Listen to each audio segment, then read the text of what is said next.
Corte informativo de radiotepeaca.com. Corte informativo de radiotepeaca.com.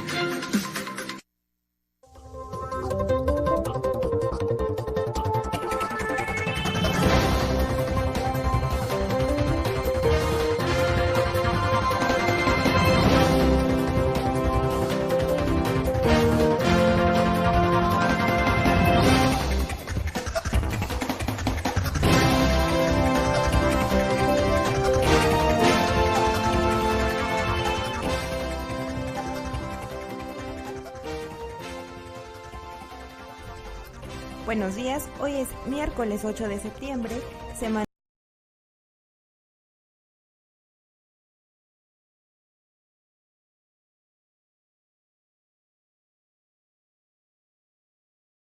semana 36, han transcurrido 251 días, restan 114 días al 2021 para finalizar.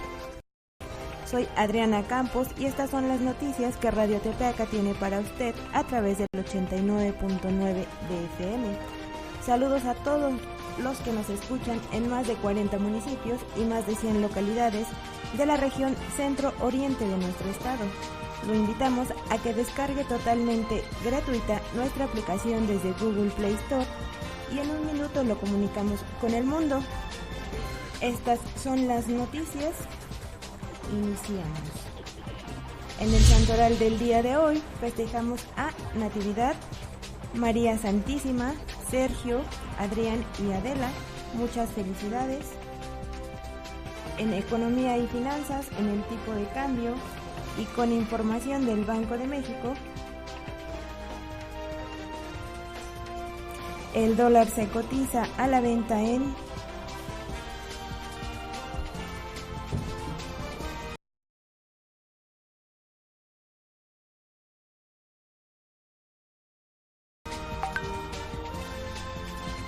en 20.2 y a la venta en 22.2. Y comenzamos con las noticias.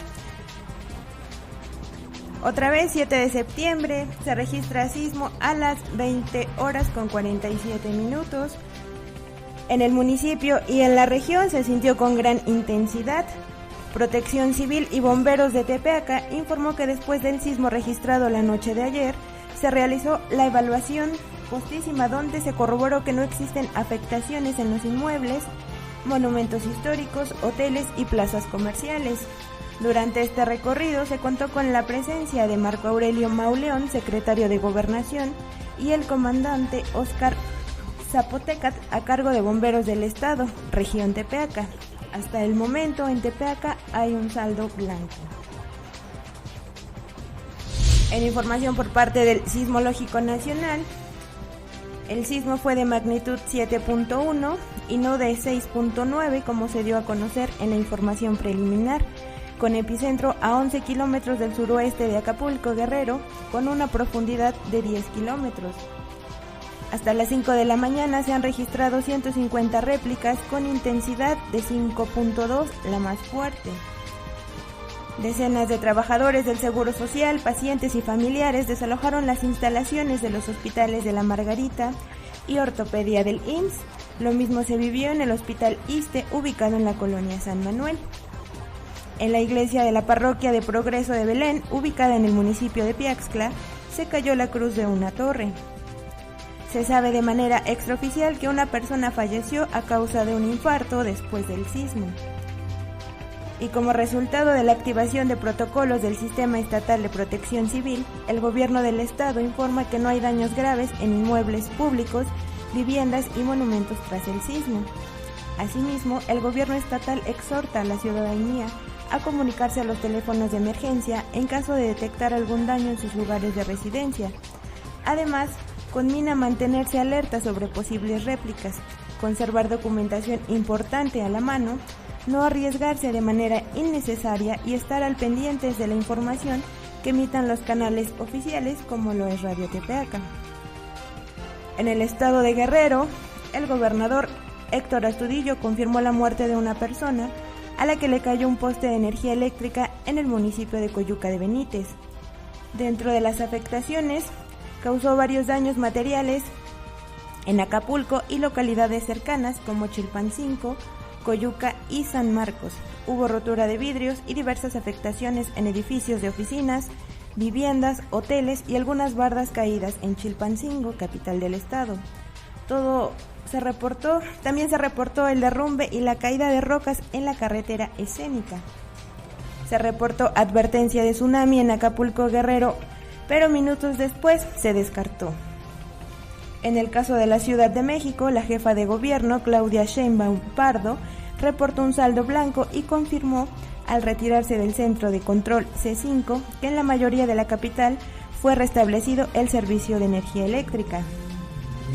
En el Estado de México se registraron cortes de energía eléctrica y la CFE señaló que se había restablecido el 65% de los servicios.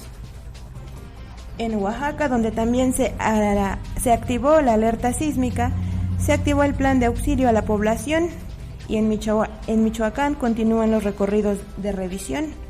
En Morelos y Veracruz no tienen reporte de daños hasta el momento. Durante el sismo se han hecho virales también diferentes imágenes y videos de destellos en el cielo. De acuerdo con investigaciones de la Universidad de Rutgers en Estados Unidos, esos destellos son generados por los deslizamientos del suelo cerca de las fallas geológicas que generan una carga eléctrica en la atmósfera. La Asociación Sismológica de Estados Unidos los describe como luces de terremoto y ha documentado su avistamiento desde los años 1600. En el texto se recuerda que en un estudio de laboratorio de la Universidad de Rutgers permitió determinar que las rupturas del suelo, por pequeñas que fueran, generan suficiente voltaje como para producir rayos en el cielo. El sismo que se vivió la noche de ayer también hizo recordar el que ocurrió el 7 de septiembre de 2017, que sacudió el centro y sur de México, dejando daños y devastaciones en los estados de Oaxaca, Chiapas, Tabasco y daños leves en la Ciudad de México, pues el epicentro había sido en Chiapas. Exactamente 4 años después de aquel terrible desastre, se registró de nueva cuenta el sismo, pero esta vez de 7.1 grados. Y aunque no dejó daños significativos, hasta el momento vale la pena recordar que septiembre es un mes en el que tenemos que estar alerta y no queda más que desear que la historia no se vuelva a repetir. En otras noticias, unas 24 viviendas del fraccionamiento Jardines de Tehuacán fueron inundadas la noche de este martes al desbordarse el dren de Valsequillo, el cual cruza por la parte poniente de la ciudad, informó el director de Protección Civil, Luis Santamaría Amayo. Las llamadas de auxilio se dieron cerca de las 23 horas, cuando vecinos de ese lugar informaron que el agua procedía del canal de Valsequillo y estaba ingresando a sus domicilios. Personal de Protección Civil realizó acciones de limpieza para que el agua nuevamente tomara su cauce y no siguiera afectando las calles de esa zona. Envían a Puebla 500,000 de vacunas de AstraZeneca y Sinovac. El secretario de Salud, José Antonio Martínez García, anunció la llegada de 500,000 de vacunas de los biólogos AstraZeneca y Sinovac para la aplicación de las segundas dosis a la población en Puebla capital, así como en algunos municipios de la Sierra Norte y Nororiental, por lo que en los próximos días la Brigada Correcaminos emitirá la convocatoria para la jornada. Resaltó que derivado de la gestión hecha por el gobierno del estado ante el Instituto de Salud para el Bienestar, la Federación envió a Puebla 290,000 dosis de AstraZeneca y 214,000 de Sinovac para que las poblanas y poblanos completen su esquema de vacunación de los grupos de edad de 30 a 39 años, de 40 a 49 años y en adelante, así como mujeres embarazadas. En el marco del tercer informe de gobierno del Congreso del Estado, Nora Merino Escamilla, en sesión solemne, mencionó que la 60ª legislatura del Congreso del Estado fue histórica, austera y transparente, y combatió los privilegios, dando siempre muestras de madurez en los tiempos complejos, que atravesó durante estos 3 años de trabajo, dando estabilidad a Puebla, con la presencia del gobernador del estado, Miguel Barbosa, y el presidente del Tribunal Superior de Justicia, magistrado Héctor Sánchez Sánchez. La diputada Nora Merino Escamilla sostuvo que esta legislatura cumplió con la labor, trabajando siempre a favor de los más desprotegidos y haciendo frente a la corrupción. Resaltó que fue posible romper el pacto patriarcal y se realizaron las reformas para lograr la paridad, y muestra de ello es que por primera vez en la historia de Puebla, la Junta de Gobierno y Coordinación Política tuvo una presidenta como mujer. Sostuvo que se manejó una aprobación de 685 iniciativas y 871 puntos de acuerdo. La legislatura se posicionó como una de las más eficientes en la historia de Puebla.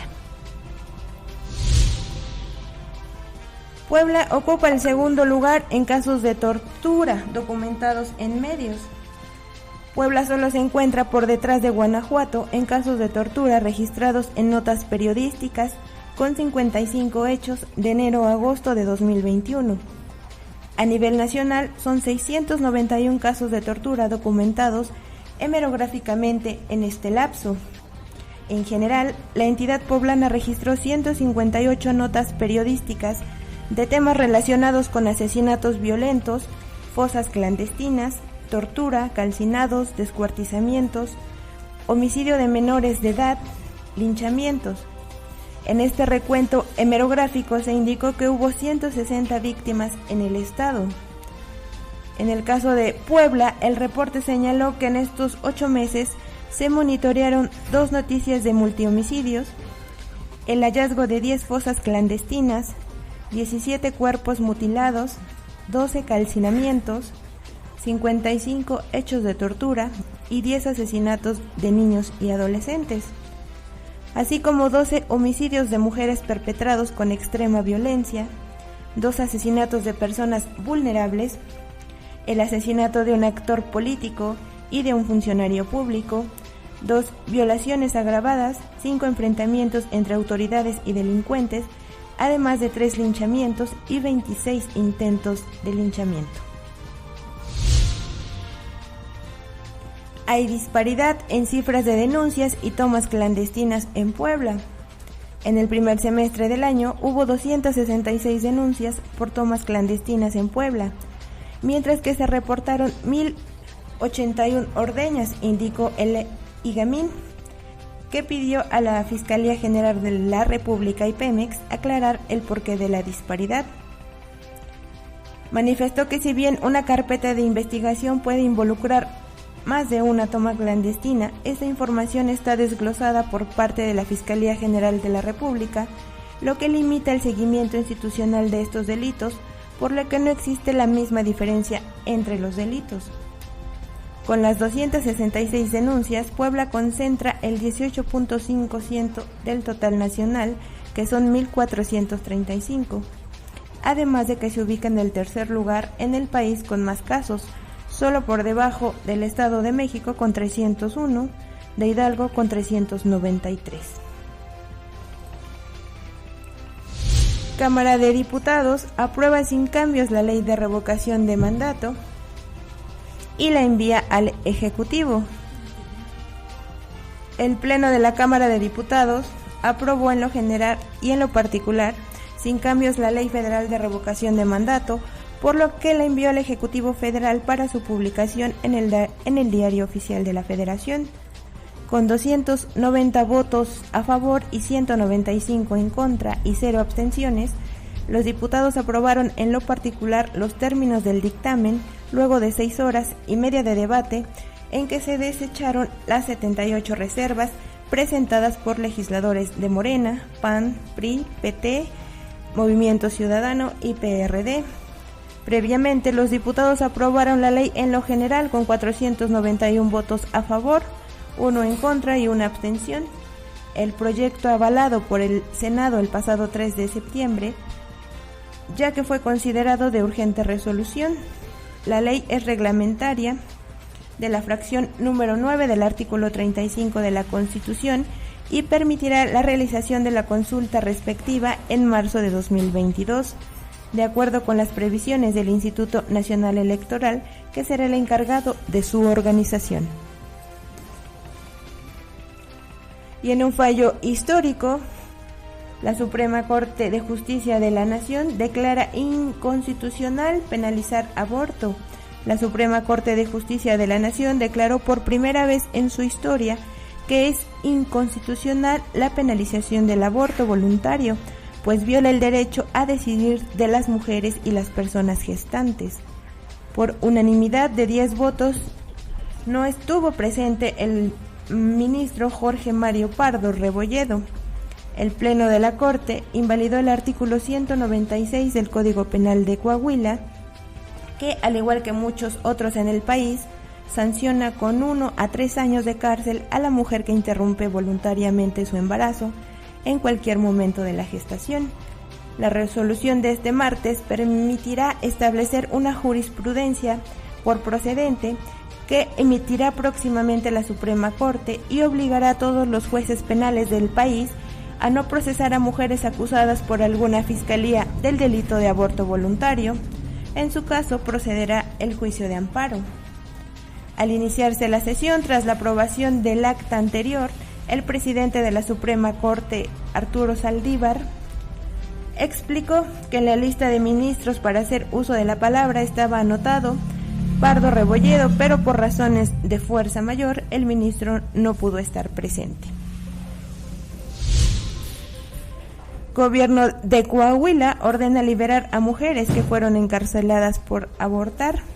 Las mujeres que se encuentran en la cárcel por practicarse abortos deben ser liberadas debido al efecto retroactivo que tiene la resolución de la Suprema Corte de Justicia de la Nación, que invalida la sanción prevista en el Código Penal de Coahuila para quien interrumpa su embarazo, ordenó el gobierno de la entidad. En un comunicado difundido, la administración de Miguel Riquelme precisó que la sentencia aprobada este martes deja sin efecto al artículo 196 de la legislación penal coahuilense, que tuvo su origen en 2017. Agradezco el favor de su atención. Esta es la información más relevante hasta el momento. Lo invito a seguir en sintonía con la programación que Radio Tepeaca tiene para usted. Informó para Radio Tepeaca Adriana Campos. Que pase usted un excelente día.